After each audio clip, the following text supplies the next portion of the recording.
అధిక బరువుతో బాధపడుతున్నారా? బీ బెటర్ వారి గార్సినియా కంబోజియా వాడండి, బరువు తగ్గండి. వివరాలకి డిస్క్రిప్షన్లోని లింక్ని క్లిక్ చేయండి.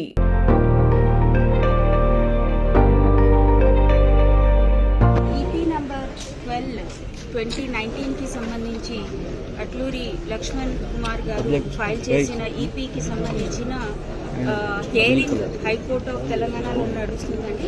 ఈ హియరింగ్కి సంబంధించి కొన్ని ఆదేశాలు హైకోర్టు ఆఫ్ తెలంగాణ ఇవ్వడం జరిగింది. దానికి అనుకూలంగానే డిస్ట్రిక్ట్ ఎలక్షన్ ఆఫీసర్, అదేవిధంగా deputy district election officer strong room open చేసి కొన్ని డాక్యుమెంట్స్ వాళ్ళు అడగడం జరిగింది, కోర్టుకి సమర్పించమని చెప్పడం జరిగింది. దానికి అనుకూలంగానే ఈసీఐ గారి పర్మిషన్ తీసుకుని ఈరోజు అంటే 10th నాడు మన స్ట్రాంగ్ రూమ్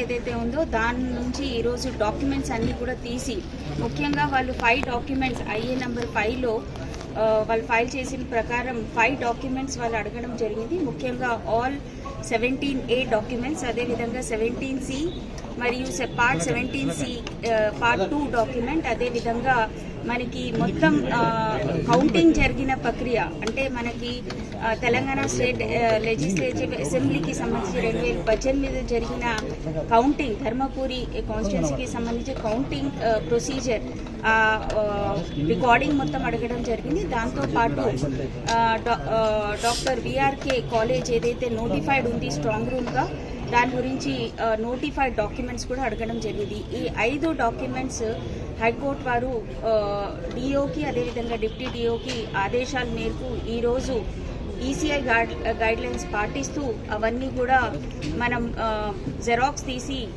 అటెస్ట్ చేసి కోర్టుకి సమర్పించడం జరుగుతుంది. దీనికి PW2 అంటే మన భిక్షపతి గారు దెన్ రిటర్నింగ్ ఆఫీసర్కి అవన్నీ హ్యాండ్ ఓవర్ చేయమని చెప్పడం జరిగింది. దానికి అనుకూలంగానే అన్ని కంటెస్టింగ్ క్యాండిడేట్స్కి, అదేవిధంగా నేషనల్ పార్టీస్, రీజనల్ పార్టీస్ ఎవరైతే recognise national parties, regional parties ఎవరైతే ఉన్నారో వాళ్ళందరికీ కూడా మనం నోటీస్ ద్వారా ఇన్ఫార్మ్ చేయడం జరిగింది. వాళ్ళందరి సమక్షంలో ఇప్పుడు స్ట్రాంగ్ రూమ్స్ ఓపెన్ చేసి డాక్యుమెంట్స్ అన్నీ కూడా జెరాక్స్ తీసి అటెస్ట్ చేసి PW2 అంటే భిక్షపతి గారికి హ్యాండ్ ఓవర్ చేస్తే వారు రేపు కోర్టు ముందు ప్రజెంట్ చేయడం జరుగుతుంది. సో ఇప్పుడు 17Cకి కౌంటింగ్ సంబంధం ఉందా? మీరు ఇచ్చే డాక్యుమెంట్స్కి కౌంటింగ్ సంబంధం ఉందా? 17 డాక్యుమెంట్స్ అంటే ఫస్ట్ రిజిస్టర్ ఆఫ్ ఓటర్స్ అని మనం 17A అంటాం. మనం అందరికీ తెలుసు ఎలక్షన్ జరిగే ప్రక్రియలో భాగంగా జిల్లా కలెక్టర్ గారికి, ఎన్నికల జిల్లా అధికారి గారికి మొన్న 4వ తారీఖు డైరెక్షన్ ఇవ్వడం జరిగింది. ఏదైతే 2018 జరిగిన ఎన్నికల్లో కూడా ధర్మపురి నియోజకవర్గం నుంచి రీకౌంటింగ్కు సంబంధించిన అంశంలో కూడా స్ట్రాంగ్ రూమ్లో ఉన్నట్టు 17C ఫామ్స్, అదేవిధంగా వీడియోకి సంబంధించిన వీడియో కెమెరా ఫుటేజెస్ అన్నీ కూడా కోర్టు రేపు 11వ తారీఖు రోజు ఉదయం కోర్టులో సబ్మిషన్ చేయమని చెప్పి హైకోర్టు ద్వారా డైరెక్షన్ ద్వారా కలెక్టర్ గారికి ఇవ్వడం జరిగింది. కలెక్టర్ గారు మనకు నోటీస్ ఇచ్చింది. ఈరోజు అందరూ కూడా మీరు 10 గంటలకు ఎవరైతే ఎన్నికల్లో పోటీలో ఉన్నటువంటి ఎలక్షన్ పిటిషన్ ఇచ్చిన మీరు కానీ మీ అభ్యర్థులు అందరూ కూడా ఉదయం 10 గంటలకు హాజరు కావాలని చెప్పడం జరిగింది. మేము ఒకటే కోరేది, గత 4.5 సంవత్సరాల నుంచి మేము పోరాటం చేస్తాం, న్యాయ పోరాటం.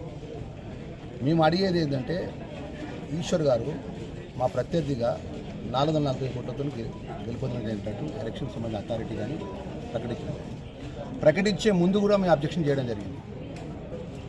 14వ రౌండ్ ఏదైతే ఉందో చివరి రౌండ్స్కి సంబంధించిన ఈవీఎం మిషన్స్కు ఈవీప్యాట్స్ లెక్కింపు చేయండి. మీరు ఏదైతే ఆ ప్రకటన ఇవ్వబోటో మీరు ఎప్పుడే తక్షణం విడుదల చేయాలంటే కూడా ఎక్కడ కూడా వారు దానికి సంబంధించిన అంశంలో కూడా మా నిర్ణయాన్ని తీసుకొచ్చి వాళ్ళు ప్రకటన చేయాలి. 4.5 సంవత్సరాల లోపల ఆయన ఐఏ చేసినారు. గత 2 సంవత్సరాల క్రితం, 1.5 ఇయర్ క్రితం ఐఏ చేయమని చెప్పిండు. ఐఏలో ఈ రికౌంటింగ్ చేయకూడదు, టెక్నికల్గా ఎలక్షన్ పిటిషన్ కరెక్ట్ సబ్మిషన్ చేయాలని చెప్తే మా జడ్జి గారు మీకంటే మా అడ్వకేట్ గారు దానికి సంబంధించినటువంటి ఫైండింగ్స్ మొత్తం మాట్లాడేది. ఆయన ఐఏని కొట్టివేయడం జరిగింది. ఇవాళ మేము గత 1.5 ఇయర్కి వెళ్ళి ఏదైతే ఎలక్షన్ కౌంటింగ్లో ఆ వీడియో ఫుటేజ్ కావాలని చెప్పేసి గత 1 ఇయర్కి మేము అడుగుతున్నాం. ఇది జిల్లా కలెక్టర్ గారిని, అదేవిధంగా ఎలక్షన్ అథారిటీని అడుగుతుంటే కూడా మాకు రిప్లై చేస్తలేదు. అదే విషయాన్ని కోర్టుకి మనవి చేయడం జరిగింది. మేము అడిగితే వీడియో ఫుటేజ్ చేయట్లేదు, ఆ వీడియో ఫుటేజ్లో వాస్తవాలు బయటపడతాయి అని చెప్తున్నాను. దాని మీద ఈరోజు స్ట్రాంగ్ రూమ్ ఓపెన్ చేసి 17C కూడా అంటే ఓటింగ్ పర్సెంటేజ్ ఆఫ్ 17C ఎన్ని ఈవీఎం ఇష్యూస్ ఉన్నాయో దానికి సంబంధించిన voting percentage 17C forms, video footages, దానికి సంబంధించిన రిలీవెంట్ డాక్యుమెంట్స్ మొత్తం కూడా కోర్టు కలెక్టర్ గారిని అడగడం జరిగింది. ఇలా మా సమక్షంలో కూడా స్ట్రాంగ్ రూమ్ ఓపెన్ చేస్తున్నారు.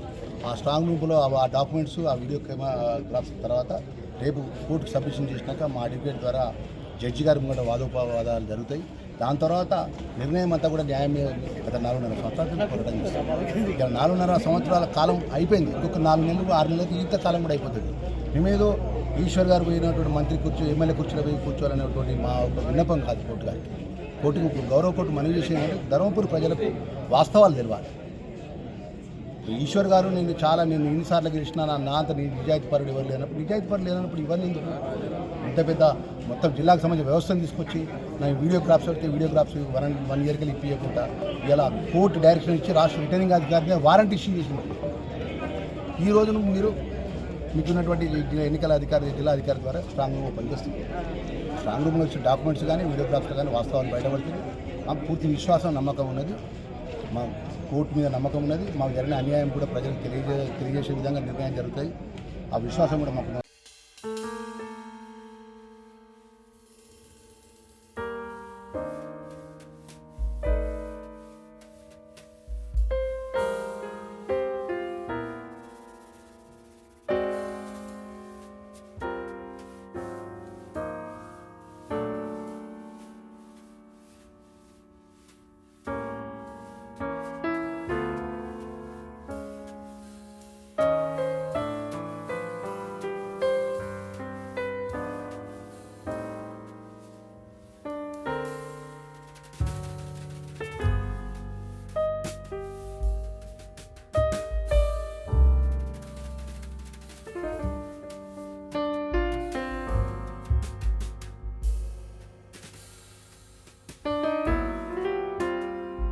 శ్రీ జ్యోతిషాలయం ఏ సమస్యకైనా సంప్రదించండి 9665111139.